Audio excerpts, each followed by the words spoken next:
പാച്ചേട്ടാ അവമാനിക്കരുത്. ഞാൻ നല്ലൊരു കുടുംബത്തിൽ പറഞ്ഞവനാണ്. നീ നല്ല കുടുംബത്തിൽ പറഞ്ഞു, ഞാൻ പിന്നെ മറ്റേ കുടുംബത്തിൽ പറഞ്ഞാണല്ലോ. പറയാതെ അതൊരു നോവലാ.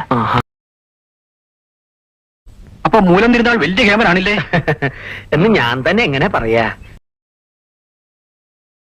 മിടുക്കന്മാർ ആരെ?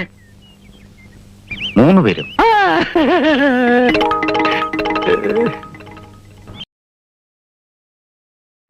ഇപ്പൊ തെണ്ടാൻ വരെ യൂണിയൻ മെമ്പർ ആവണം. മെമ്പർഷിപ്പിനുള്ള കാശുണ്ടെങ്കിൽ പിന്നെ എന്തിനു തെണ്ടുന്നത്?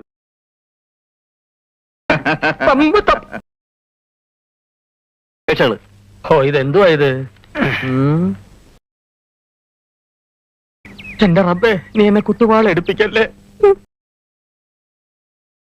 ആത്മപ്രശംസ എനിക്കിഷ്ടമല്ല. നിറകുടം തുളുമ്പും എന്നല്ലേ പ്രമാണം.